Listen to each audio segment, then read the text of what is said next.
He's cold and hungry. Usually all the time.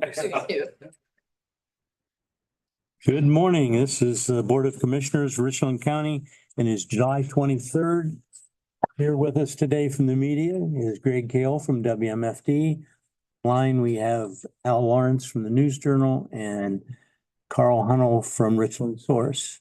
I'm Darrell Banks, Commissioner, with my fellow Commissioner Cliff Mears. Tony is excused. Stacy Kroll, our clerk, is here. And for the first time, we have an assistant clerk hired, and it's Heather Toman. And glad to have you here and learn. Judge and JJ, would you like to introduce this? Judge Robinson's here with us. AJ Bittinger from probation. And would you two like to introduce the multitude of people we have with us today?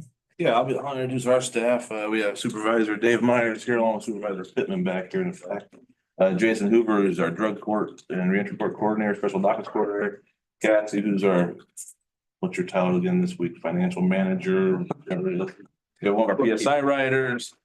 We have Isaiah Morales, who is also one of our probation officers. We have probation officers in the back. Melissa Harrison. Lindsay Hobbs. Sorry. Yes, I got you. Would you like to introduce yourselves? Gerald Scott, Mansfield Municipal Court, Head Administrator. I'm Holly Rigby, Mansfield Municipal Court Deputy Court Administrator. And I'm Angie Lindsay. I'm the Chief Probation Officer with Mansfield Municipal Court. Well, welcome all. We sure appreciate you coming from above and from over across the street. And we appreciate the work that you do and part of the job of needing to help with people and get them straightened out. And we have a proclamation that three of us have signed. I'm going to skip the whereases and I won't mention who you are on every phrase, but this tells you how we feel about you, and we're so glad that you're serving in Richland County. We have a proclamation from the Board of Richland County Commissioners. Whereas the county community corrections is an essential part of the justice system, and the community corrections professionals uphold the law with dignity while recognizing the right of the public to be safeguarded from criminal activity. Professionals are responsible for supervising adult and juvenile offenders in the community. They also are trained professionals who provide services and referrals for offenders. These correction professionals work in the partnership, law enforcement, community agencies, and groups. And the correction professionals promote, prevent, intervention, and advocacy. And they provide services, support, and protection for victims. They also advocate for the community and restorative justice. And the community correction professionals are a true force of positive change in their communities. And we've all signed this, and we ask the community to give their support. And this is a pre-trial, probation, and parole supervision week. And we do appreciate you, and we will continue to serve for a long time in the community. JJ, I'll give this to you.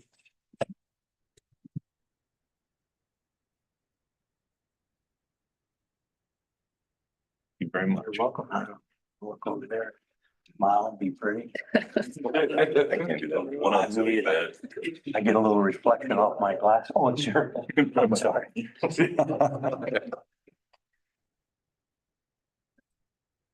If I may, real quick, I want to thank you guys naturally for your continued support with all of our programs and projects and our funding we get. We try to do a lot of grants and keep everything going that way. So, you know, it goes through you guys, and we appreciate your support there.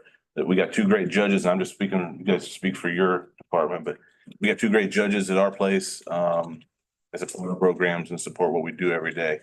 Richland County is not the norm when it comes to supervision.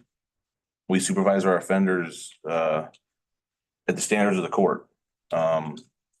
It's been a bigger endeavor recently since the Adult Parole Authority has kind of moved away just to focus more on parole and got out of the community control portion of it so much.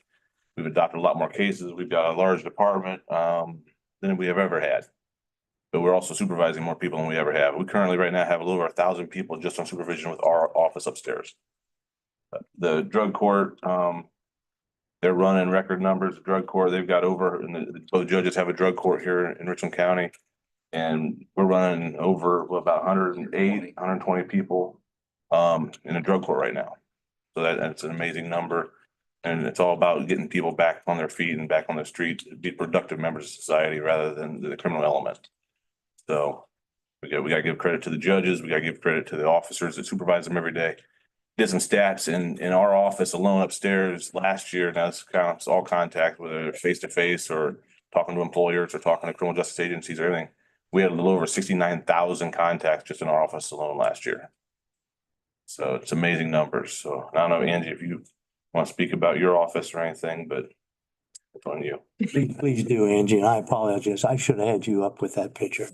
That's fine. So, JJ pretty much summed it up. I mean, he said pretty much the same thing that I would say. We are very appreciative of the judges that we have currently. And they go above and beyond to make sure that we have what we need, as well as our grant coordinator, Phil Messer, he does the same thing. So, we have a great group. And many thanks to all of you, Cheryl, Holly, the rest of the probation team. I have went to, Pronounce your last name for me Lindsay, Lindsay, and your title. Chief Probation Officer. I have went to drug court graduation, and you hear the stories of the recovery and what the people went through and the help that was given by all of you, and that's a very positive thing we have here in the county. If I can add from my perspective, I've said this many, many times when I was with the city and here with the county. If our residents aren't safe, if you're not safe, nothing else matters. And you're the people that keep us safe. So I'm so grateful for the very difficult work you all do to keep the residents of Richland County safe. So heartfelt thank you for doing a very difficult job every day. Thank you so much. Thank you, You're guys. welcome. We appreciate the support. Okay, well, hang on. We'll see who's got questions. Greg, you're here. Do you have any questions first? Sure. Can you sit down here at the mic here? Help us out, make you sound better on the radio. As you mentioned, 69,000 contacts in a year, like what? Kind of boil that down just to the average person, like what are those contacts? Are they making sure people are in on curfew and sober and all of those things? We had over 10,000 home contacts alone, where the officers are out in the field, they're checking on the offenders in the field, they're going to their house, or going to different places where the offenders may be. And that was just home checks, so over 10,000. The 69,000 total is all checks, all contacts. So if somebody's in a treatment facility, is contacting them for a progress report. If they're working some places, maybe contact the employer, or they, some type of contact that way to verify they're working. That's one of the big things with the idle hands thing. We want our people working. We want to be out there doing productive things rather than not. So we're always checking on employment. We're checking on social services. We're checking on whatever like we can follow up with. And so that's where the 69,000 contacts come in. It's all the different contacts we've had, whether we just run into them at the gas station, whether you stop at their house. We used to joke around that we were going to their house so many times a month that the families would set us a dinner plate for dinner at times because they expect us to show up sometimes. So that's where that was. We also administered over 11,000 drug tests last year with less than an 18% failure rate. So the majority of the offenders are staying positive or staying clean from drugs also. Maybe a success story or two. I know that you guys graduate drug courts and those types of things, but talk about, success. It's fine population. Yeah, like everything else, I mean, you have the ones that are, I don't want to sound, that aren't going to do it. They're not going to succeed. It's a choice. And it's a choice that starts with them. We provide them all the tools that they need to succeed. The judge gives them the opportunity at community control. We give them the opportunity to succeed as far as being productive, and it's up to them whether they want to or not. We do have several that do succeed. I know drug court, how many did we graduate this year in drug court? Total or at the graduation? And during graduation, There was 15, I believe. which I think is one of the largest graduations in May that we've ever had. But that's just all that time. The total for the year, I mean, is a lot larger than that. What are our stats numbers as far as you're the numbers guy? Overall success rates. Over 70%. So we're over 70% success rates in all of our programs. So, 7 out of 10 are coming off probation after their probation term with successful outcomes. So. Carl, do you have any questions?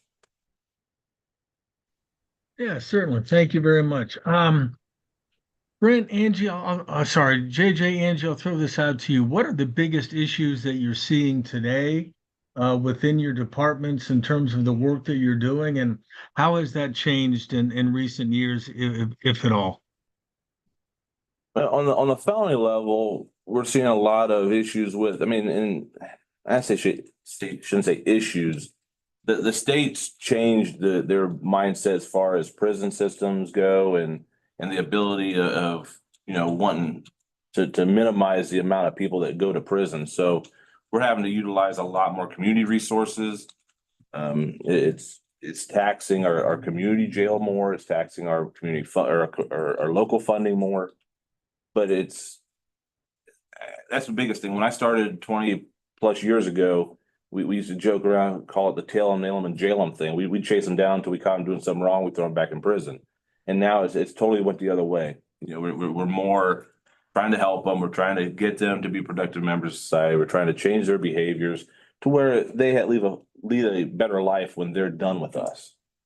So that's one of the biggest, I think, hurdles we have now is trying to find all the community resources, which we have a lot here in Russell County we can choose from, just to try to help them out better. Angie, what about you? So to add to what JJ said, actually, I definitely agree. When I started probation, it was a time where everyone went to jail. So because we're in the misdemeanor court, the longest or the jail, we can't send people to prison, but we can incarcerate them in our local jail. And that's pretty much it. I mean, we would jail a lot of people. Now there are even grants that we have for a jail diversion. So that means our goal is to defer as many people as possible away from jail. So our approach has definitely changed over the years. It's become more like a social work type of role where we're giving them the tools. Some people, they just need basic life skills. And so we've transitioned our thought process as well into, trying to catch someone and put them in jail, but to actually help them, give them the tools and resources that they need. So we don't have to keep seeing them. They don't have to keep coming through our court. Angie, while you're up, you've got 2 new judges that took office several months ago. What sorts of changes have you seen with the 2 new judges on the bench? So, in times past, there were people that would come through on certain charges and basically a slap on the wrist. That is no longer happening. Our judges are holding them accountable. And that's what probation is all about. It's about accountability. So they're holding everyone accountable for their own actions. And that's what we like to see. Okay. Judge Robinson, I was wondering, how does the quality of the probation department that you oversee and get to deal with, how does that impact your ability to, I guess, sentence people creatively? Well, like JJ said, like Andy said, there was a time where it was more send people to prison. Now we try to deal with the issues that they have. So most of the people that come in front of me are substance abuse, mental health.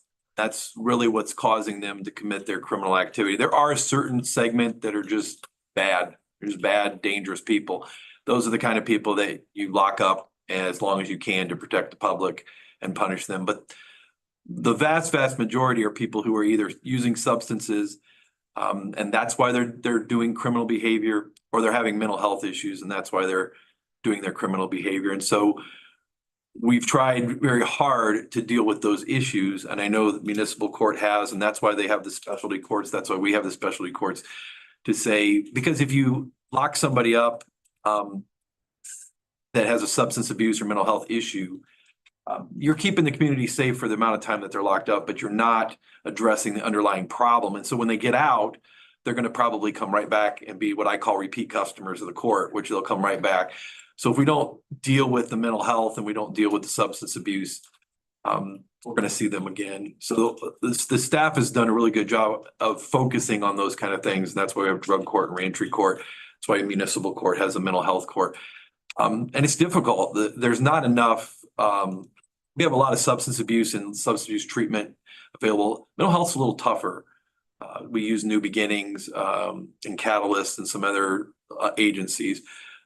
Those are a little bit harder, and some people will be denied from certain programming because their mental health issues are so severe that our local programs or even our community-based correction facilities will say we just can't handle their level of problems. So that's kind of the answer.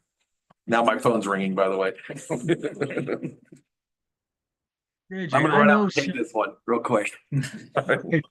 JJ, I know since the Topes Act passed, what I think back in 2019, 2018, the state made that change in terms of their dealing strictly with parole, not so much probation. I know there was a promise made at that time from the state in terms of funding. How has that held up in the last 5 years or so? That they've maintained that every year. They basically funded us through it was an existing grant program we had already established with them for some of our programming. They added to that for us to take the community control cases back under our roof instead of under theirs. And that funding is maintained. It has not increased. It just, as prices have went up over the years, that the funding has not increased on that portion of it. But they are still funding us to maintain those cases, which has allowed us, and it's a privilege of the judges to be able to have all of their people that are sentenced under the judges to be under their control rather than having somebody else supervise them. Now, we still do community supervision in other counties where we transfer them to another county to be supervised if they live somewhere else. But the majority of the offenders here in Richland County stay with us now. They don't go back to the adult parole authority or anything like that. Still around 450,000 a year. I think that's what it was. Yes. Yes. Yes. Yeah, and I look at Cassie, make sure I had the right number, but yes. Because $450,000 a year was to take back the basic, that was just to take back what the adult parole authority was supervising. And I guess last question I would have, JJ and Angie, how much or how well do your two departments work together and how do you interact with one another? Richland County has always been very strong in the community policing mindset. And several years ago was even stronger when all the departments had plenty of manpower. Manpower issues have kind of squashed that a little bit over the last few years. But we still, the probation department still goes out at least once a month. And we go out and do a group things when the adult parole authority is involved with that, and the municipal court still gets involved with that. We go out and have a night that's just the whole group of POs out just hitting houses or doing community, whatever. So we work well together. If I've got a question, I mean, we've got all the Muni Court POs phone numbers and vice versa. They call over here with any questions they have. We actually just started something here recently this year because it's also part of pretrial is what we do up here. When somebody is charged with a felony crime, it all starts in municipal court. They get their initial arraignment and everything over in Muni Court, and gets bound over to the common police court here where we're at for felony charges. We just started a thing here, I don't know what, 3 or 4 months ago now, Yeah. where we're utilizing the same GPS tracking system now. So when there's no change, it used to be before they would have to switch out the GPS, they come over here and we have to cut theirs off, put ours on. And if there was an issue there that we didn't have one, then That person had to stay in jail for a couple of days, so we got a new one in. Well, now it's a seamless transition. They bring them over. We transfer the device right to our pretrial supervision personnel. And they stay right on through that. So as far as us working together, I mean, it's pretty seamless and we've always got along really well and have a good working relationship, We do. unless Angie doesn't We think do. so. We do. We do. And then we also supervise some courtesy cases because we do have some specialized dockets, Veterans Court and Mental Health Court. So we're in constant contact. We supervise those cases for Richland County Adult Probation. Yeah, so we're always like in contact with each other or someone. If it's not JJ, sometimes I'm calling Hoover. I mean, so we have a good working relationship. All right, JJ, since you mentioned it, what prompted the change? I mean, it obviously makes sense to figure out some way to streamline the GPS. And I assume you're talking about, is it an ankle? Is it a ankle bracelet? What sort of device and what prompted the change? A couple things prompted it. One was the fact that we were using a separate company and we were having a couple issues with them here and there, and we liked the company and they were okay, but we started looking out to see what we could do to make it even better. And that was one of the things that came up. The price was roughly the same as to what we were paying already, so really we didn't gain anything that way. We did gain the interoperability with municipal court for the transition. And it makes it a lot easier during that transition process. So when they start off in municipal court, the case starts out as a felony in our court and we're supervising them, but we know that case is ultimately coming to this court, to Richland County Common Pleas. There are a few things that have to take place. One of them is a monitor, but also that transition of that individual from our supervision to adult probation's supervision, Richland County Adult Probation Supervision. And so it is seamless now. It makes it much easier because once that case is bound over, technically it's no longer our case, but we still have to maintain that supervision until the case is actually created in your court, in Richland County Common Pleas Court. And so we just we want to make sure that that person is continuously supervised throughout that process. So that's one of the good things. There's been cases in the past that they'll get bound over, say on a Friday afternoon. And rather than trying to make sure that we get the person switched over and signed up with us and our conditions and everything, that we've worked it out with municipal court in the past, hey, can you bring them over Monday morning or something to that effect? So I mean, they continue to supervise them for us for a few more days or until we get stuff established that way. We used to do that a lot it was more of an issue before we had the same system that they have, because if we were out of GPS monitors or we had some reason we couldn't put one on them today, then municipal court would hold on to them for a few more days. A lot of that's went away too, because now it's just transition right to us and it's business as usual. Okay, that's what I had. Thank you all very much. I appreciate it. Thank you. Al, do you have any questions?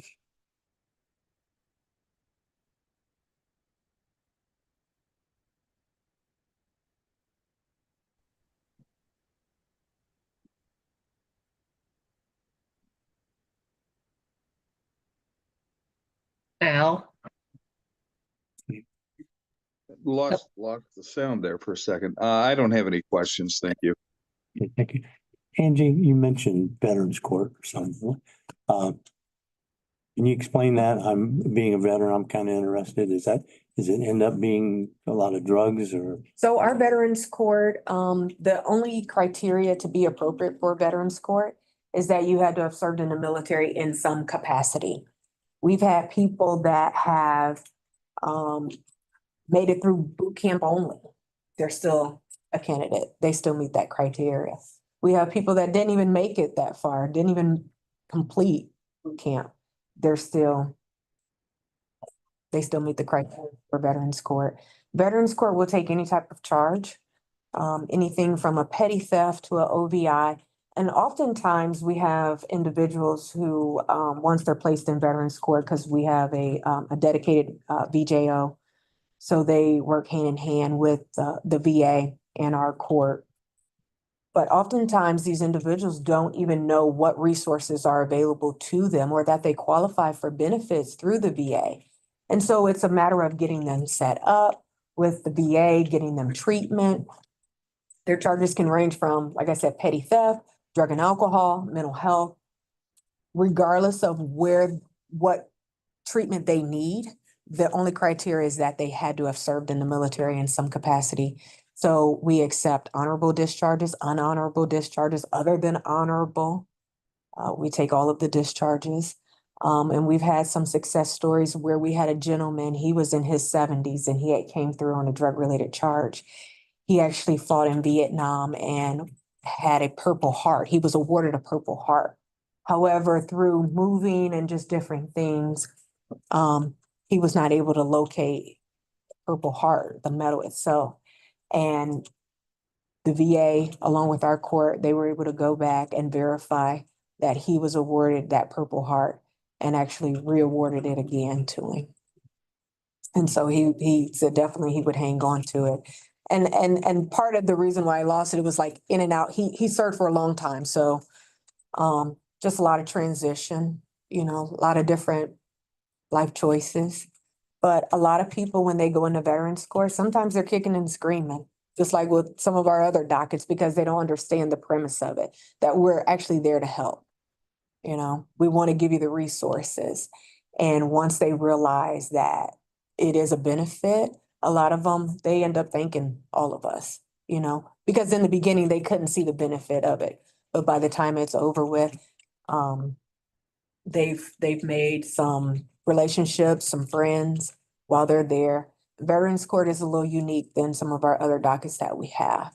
And we, at one point, we had peer mentors. So individuals who had previously served would serve as a mentor for those individuals in Veterans Court, whether male or female. We would have, peers of male and females to assist with our offenders that we had in our Veterans Court. So very unique program.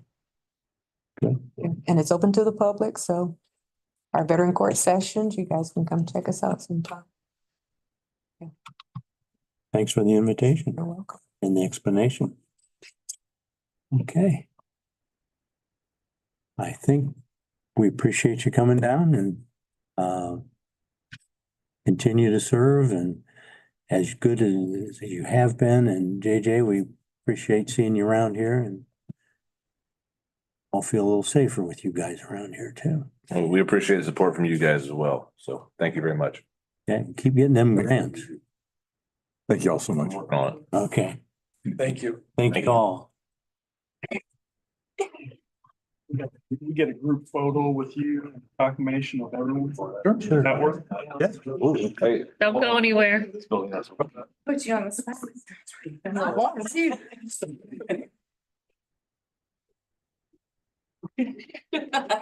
you over here on that.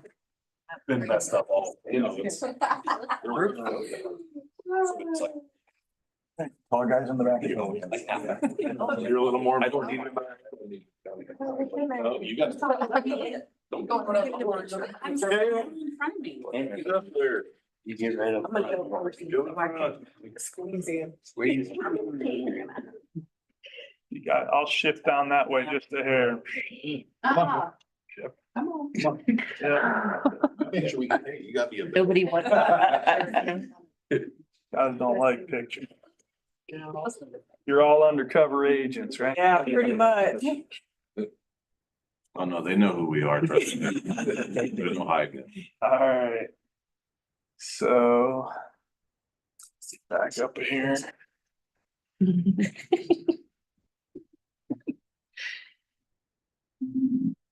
Hey, everybody smile for me.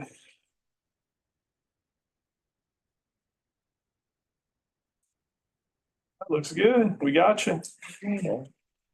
Thanks, Ray. Hey, thank you guys. Try to make that. See you as always. I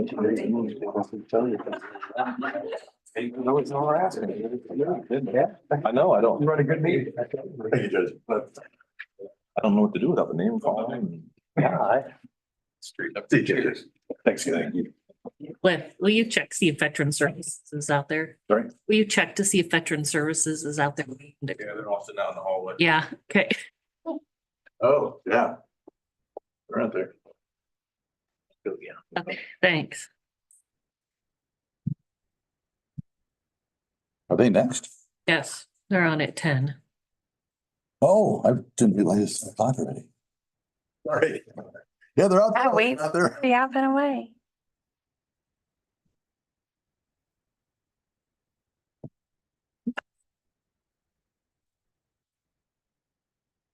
No, Belinda retired.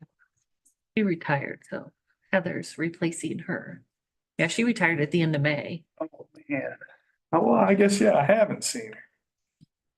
In either.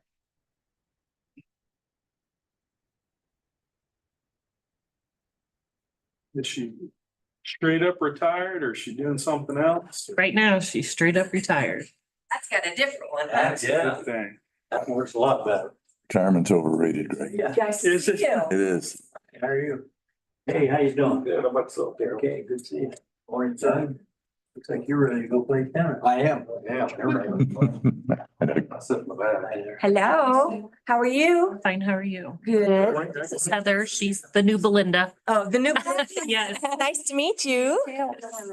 She's like the office. But Cannon's Veteran used to Services, front so end. paying bills, payroll. Yeah. He's been here a very long time. What do you mean? It's only been. Yeah, very long time. Couple years. Oops, excuse me. Veteran Services. Pam, sit up here. And Pam, sit up. Yeah. Congratulations, you're in the water. Hi, back here. Good morning. It's 10:02. We're back in session. And we have been joined by the Veteran Services of Richland County. And why don't we all introduce ourselves, title and name, and start. I'm Ken Eastep, Executive Director of Worcester County Veteran Service Commission. I'm Pam Ballots. I'm the administrator of Mansfield Cemetery. And I'm Doug Thaker, President of the Richland County Veteran Service Commission. I'm Susan Dell. I'm the administrative assistant at the Veteran Service Commission. My name is Larry Korn and I'm one of the board members at the Richland County Veteran Service Commission. Deborah Robinson, one of the commissioners, Richland County Veteran Service. Thank you. Joshua Hurl, one of the board members, Richland County Veteran Services. Gary, same as this guy here said. Well, Gary, welcome back. Thank you. Different here than that. Yeah, well, my understanding is you guys have some kind of project. We do. We're in the process of starting columbariums for veterans at the Mansfield Cemetery. If you look at a national average today, about 40% is actually going to cremations.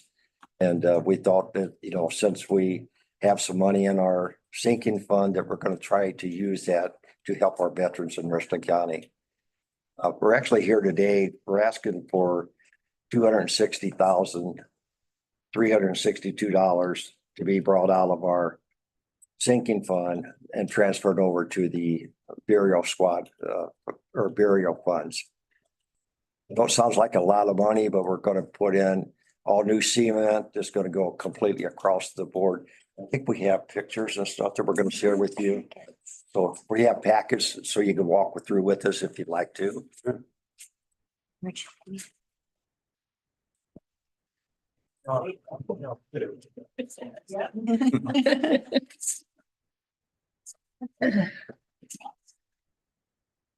If this goes through, we're actually going to almost be able to double our burial. We're looking at what, 640? Sorry, I should look at the paperwork. Going off memory. I know, it's been a minute.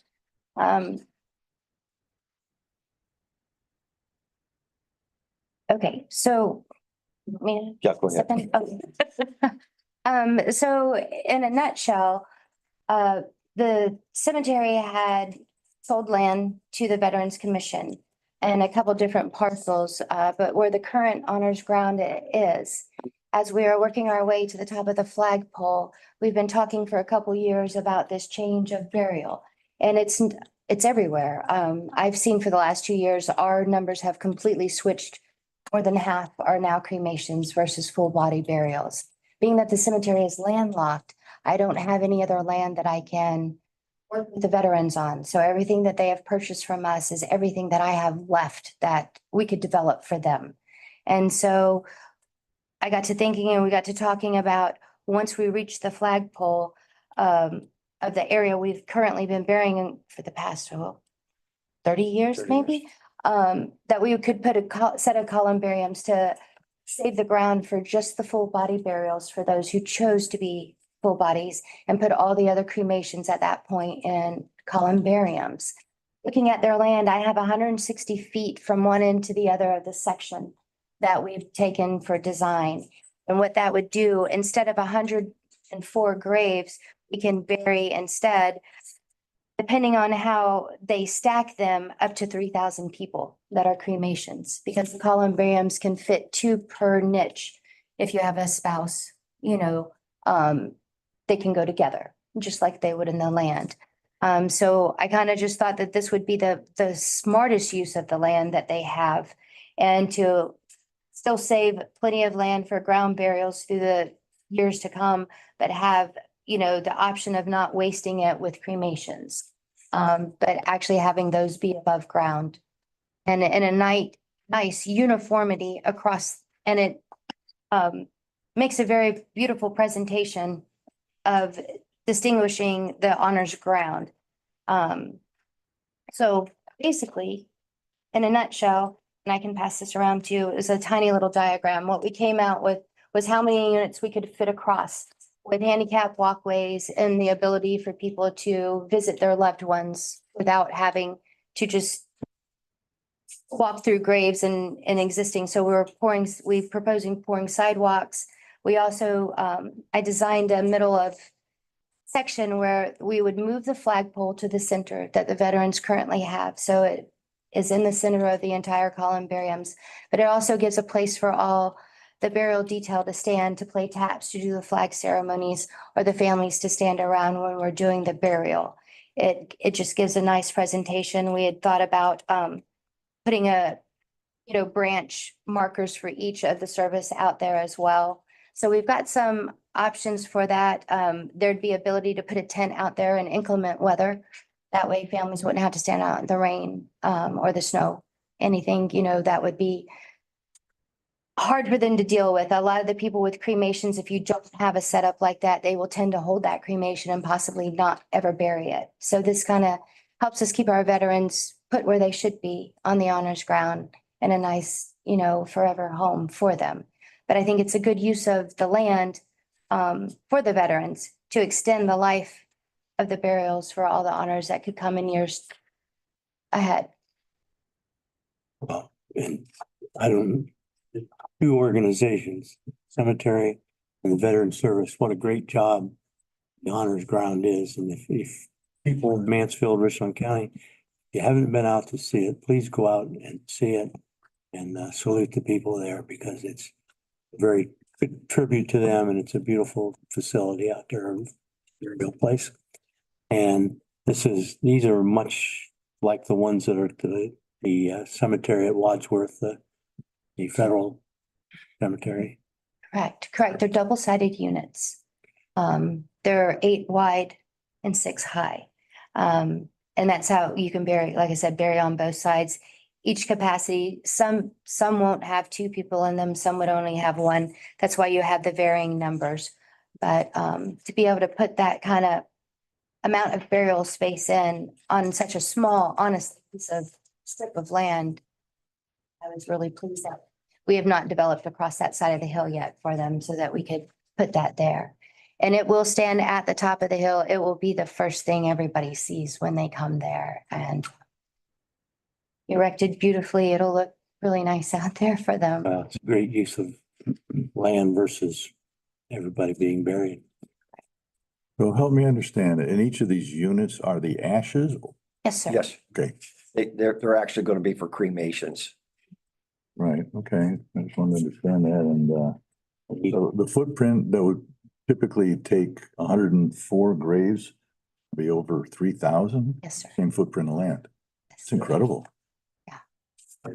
When they're talking about the money they're asking for, they already have that money. That's correct. It's not new allocations, so. This is just a transfer to that project, right? Yeah, Sir. they're good care of their funds that they've had and gained over the months, years, and they'll want to transfer it from what they already have to a different fund to do this project. And the total amount is the, between Purdy Construction and Turner Vault, those two amounts total the 260,000, 360. That's correct. I'm asking to have some extra put in because with Purdy's quote, he is going to be the one installing the columbariums when they come. And he hasn't given us a price. It just depends on the equipment and everything at that time. So I am asking for a little extra to be put in there just to cover when we get to that point. So we're not going to have to come back and ask for more money. And that's in the 263. Well, in the letter I've asked for 270, just so that we have it in there.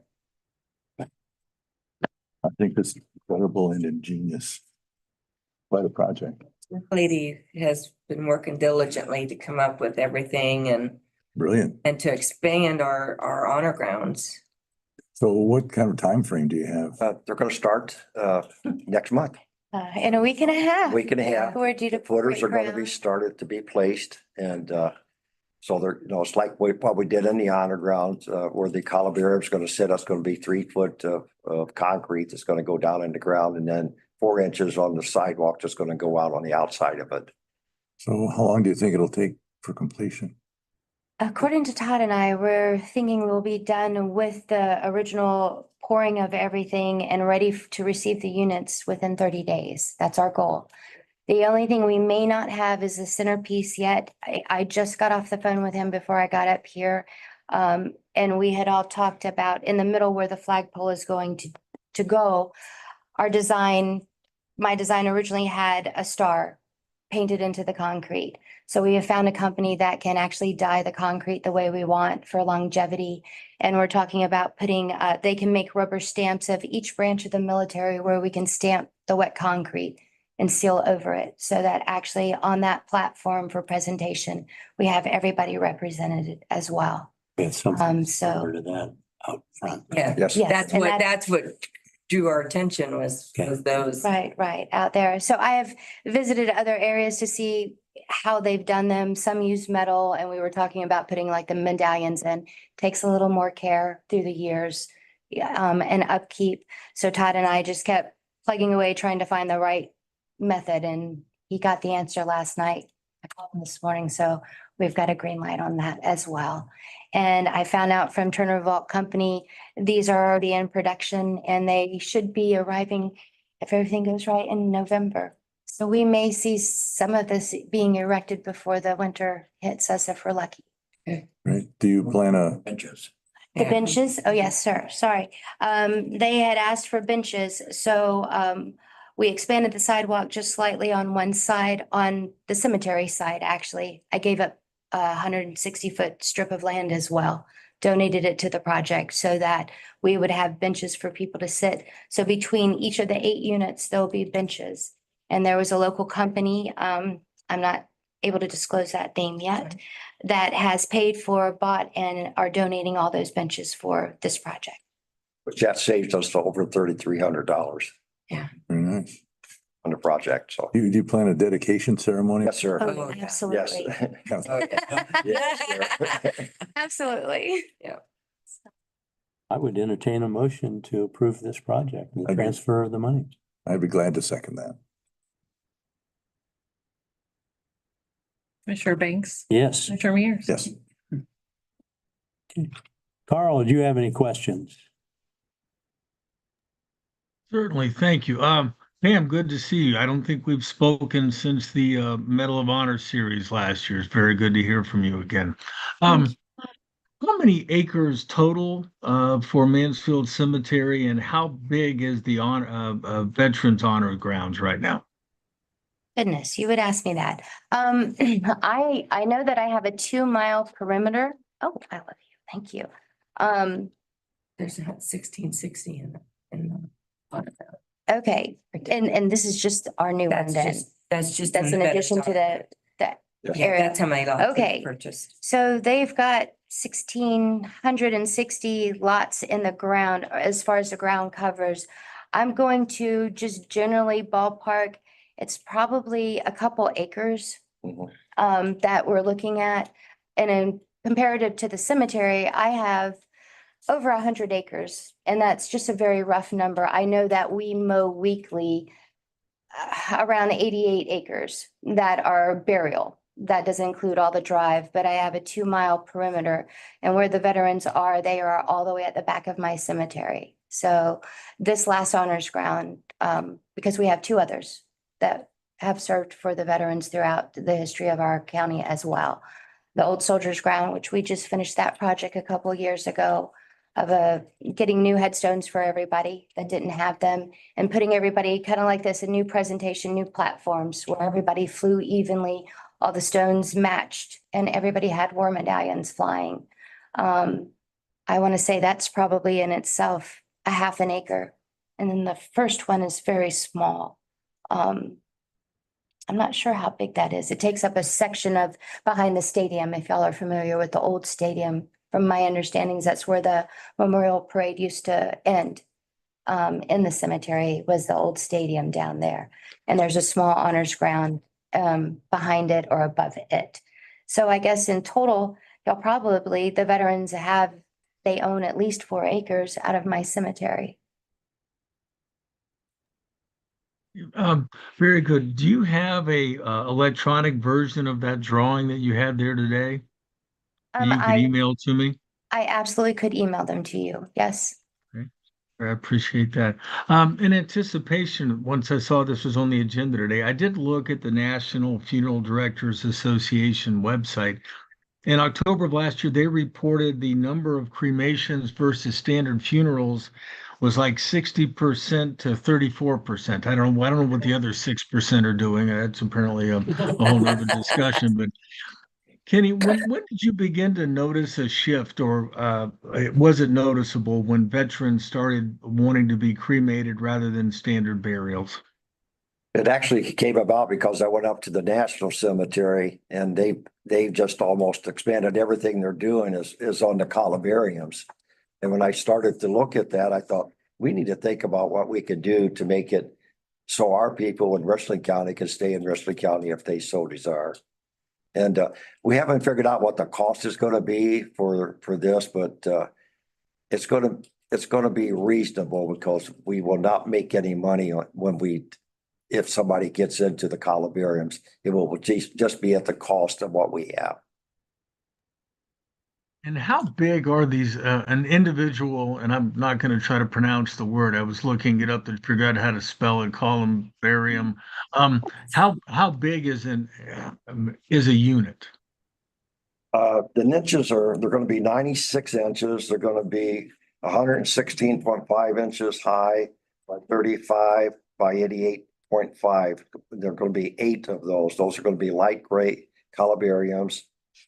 And there's going to be 96. Am I saying this right? 96 per unit. 96 per unit. Right, since they're double-sided. They're double-sided. So there's going to be a front side and a back side for this. May I add to that, to Carl? Periodically, and I would say probably about 6-7 months ago, the commissioners of go to the National Cemetery. And at that particular time, when we were there, they were talking 50-50. And they also said that the columbariums, that the federal government could not have them built fast enough to take care of the number of burials that had to take place at the National Cemetery. So, and again, that was, what would you say, Kenny, 8-9 months ago when Yes. we were there. So yes, probably obviously more than 50% are going to Yeah, it's amazing to see how many more columbariums they have up there. It's just unreal. It's the same concessions I'm making as a cemetery as a whole. And the option is to reconfigure your land so that a typical grave space is 4 foot wide by 10 foot long. if those were cut up into cremation, I could almost get 3 grave spaces for cremations. But it's kind of tricky for maintenance of the ground because now I've totally deconstructed the typical mowing path that the mowers can fit through. So I'm kind of in the same conundrum. I actually just set 2 new columbariums in my area for a new total of 4. So I've gained almost 3,000 myself for our cemetery because we're seeing the same thing. And I started watching it at about 4 years ago. And about 2 years ago, we finally tipped the scales. We had 4 more cremations that year than regular full burials. And I bury almost 400 a year in our cemetery. And that does include veterans as well. But this past year, we've seen it tip the scales quite a bit more. And so I think columbariums are easy, they're neat and clean. And although you're putting concrete in the land, what you're doing is removing a little bit of care and maintenance. It makes it a little bit easier to take care of that many burials. If y'all could just imagine the amount of time of weed whacking of around 65,000 headstones, which is approximately what I have in my cemetery currently. It takes quite a bit. I've got 3 mowing crews that work 7 days a week to keep that place cut and trimmed. So on this end, it's a neat presentation, a very clean and neat presentation. And when you guys were talking about the federal, the U.S. cemetery, you're talking about the one up in Rittman, right? Ohio Western Reserve. Is that the one you visited and looked at? Okay. Yes. All right. Well, Pam, if you could email me that electronic version of your drawing or diagram today, I'd be much appreciative. And that's what I had. Thank you all very much. Great idea. Thank you. You trying to figure out each one of these individual, how big they were? If you were, it appears from the drawing, it's 11 foot and there's 8 of them there. So that makes it about just short of 1.5 foot between, and it'd be just short of that. And then they're 3 feet deep. So, Right. so that you can put one, and then if the spouse, you put them right in the same. Yes. Okay. Thanks, Carl. Al, do you have any questions? Yeah, I'm not as ambitious as Carl. It's hard for me to hear the term of the thing is column burials. No. Columbarium is what it is. Okay, in our industry, to make it easy, we just call them columns sometimes. Would you like me to spell that for you? Wouldn't hurt. It's COLUMBARIUM. Okay, a lot of my question has been answered, but the way you're describing this, are these kind of like basically small outdoor mausoleums? Would that be a good description? Yes, you could also imagine small apartment buildings, if you would, I guess. It makes good sense. So each unit has six niches, which is a square where they go in their panels, 6 across and 8 tall, or 8 across, 6 tall. 8 across, Okay, 6 tall. would those then be indoor type things like a mausoleum, or would those niches be exposed to the weather? No, they are outside. However, the containers, the urns with the cremations, each niche or square, you remove the front panel, so it has its own box. They're typically 12 inches tall, about 10 inches deep and about 10 inches wide, and will hold So 2 standard urns. All right, so basically it would kind of look like the inside wall of a mausoleum. Yes, sir. Okay. That's all I had. Thank you. Al, we'll send you the information too. Yeah, I'd appreciate it. Thank you. I'd like to add too, as the commission, we're here to serve the veterans, as you know, of Richland County. And this is another very, very important service that we are offering to the veterans again of Richland County. So these people behind me, the commissioners, we're constantly looking for vehicles to improve and serve veterans. Okay, well, we appreciate what you do for our veterans. And wish you good luck and continue to serve, and hope the people will contact you as they need your services.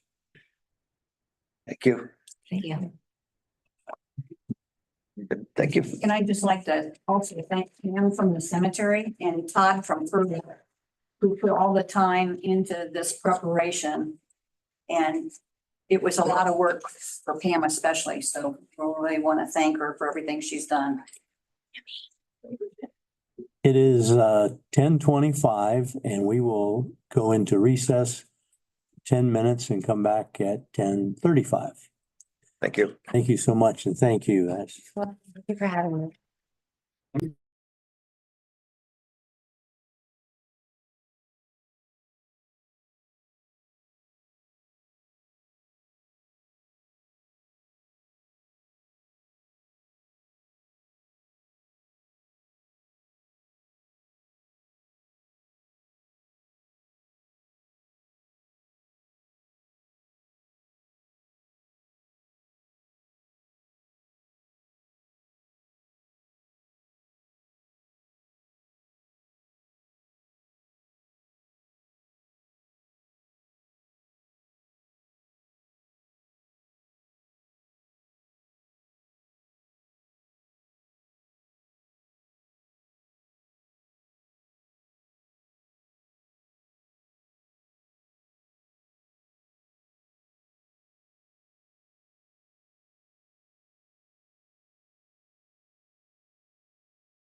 Day, guys. Thank you.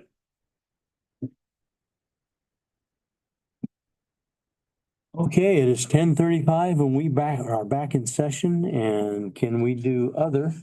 And first of all, we would like to approve the minutes from the meeting of, what date was that? July 18th. So moved. Second? For Banks, Yes. And can we get a motion to approve the requisitions? I'll second. Commissioner Banks, Yes. Commissioner Mears. Yes. And can we approve the sanitary sewer easement for the Belleville project? This is along Hillheiser Road, which will allow for a lift station to accommodate the YMCA's project in Belleville. Moved. Second. For Banks, Yes. Mears. Yes. Okay. And we have a quote from the Standard Plumbing for $4,780. And this is for an air conditioning fan for the county administration building. I'd be glad to approve that. I'll make a motion, sorry. I'll second that motion, and I'm glad to do that. Commissioner Banks, Yes. Commissioner Mears. And then we have a boiler plan maintenance, which would include county courthouse, our administration building, the jail, and Longview. And this is with Standard Plumbing and Heating Company, and this would take care of preventive maintenance and repairs. And that also includes a dog pound and Oh, the dog. $8,080 a year. So moved. Second. Commissioner Banks, Yes. for Mears. Yes. Okay. And Oh, Al, you got any questions? Yeah, what's the cost of that standard plumbing and heating maintenance contract?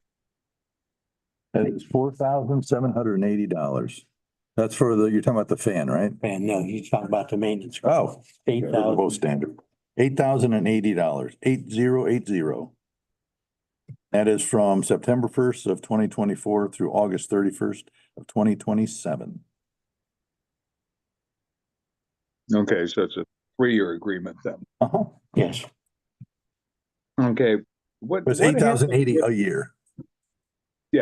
What Yeah. happened with the fan? I thought you got all that air conditioning stuff fixed. Did something that you didn't anticipate fail? There's multiple fans on the rooftop that help run the system, and there's one that's not working. I believe this is the one that cools the condenser. Okay, well, I thought when you replaced some of that equipment on the roof, everything would be fixed. So apparently you didn't replace everything then? Correct. It was only the controls that we fixed. Yeah, Okay. not by a long shot. The system Okay. is a two-part system. Okay. That's all I had. Thank you. Carl, then. Oh, questions? No, I'm good, but thank you. Okay. Well, we will recess at this time, 10:39, and 11 o'clock, we'll be back in session to discuss building department and approve an agreement with the city of Mansfield.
Okay, it is 11 o'clock and the board is back in session. We've been joined by the building department.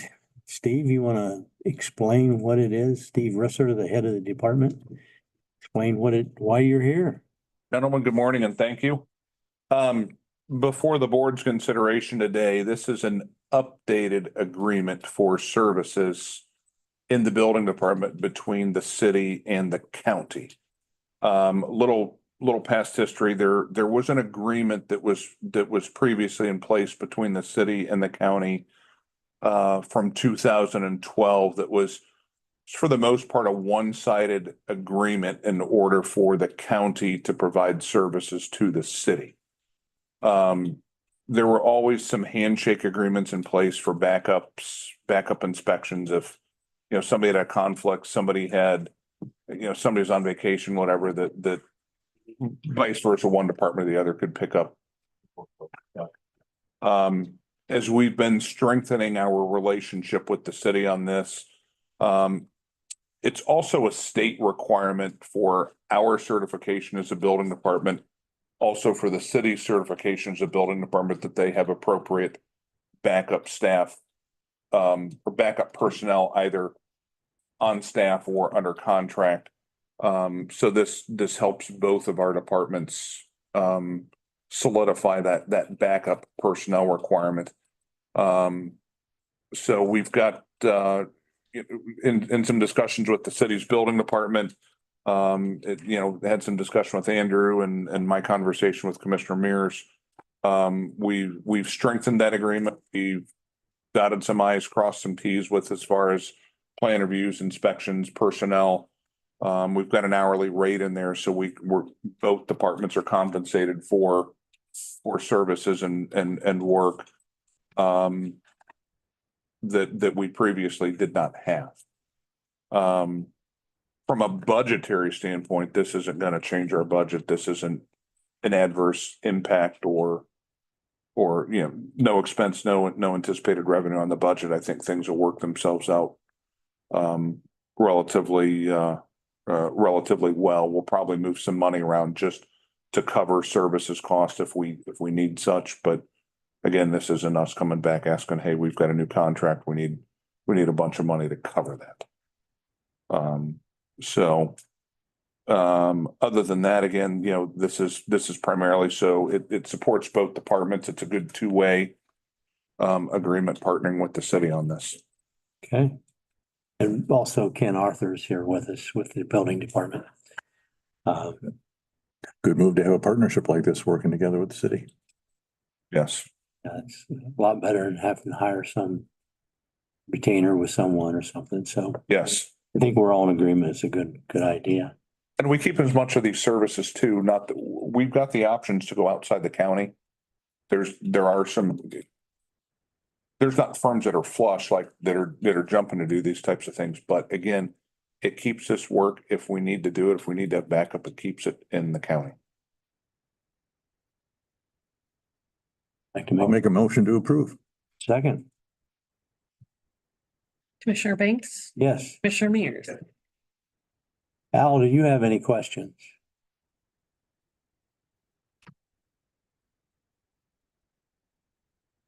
No, I don't. Thank you. Thank you. Carl.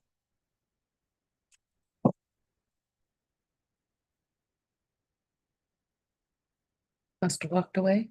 Must have walked away. He's always quick on the button. Yeah, he is. Well, hearing no questions, we will stand adjourned at 11:04. Gentlemen, thank you. Thank you. Thank you.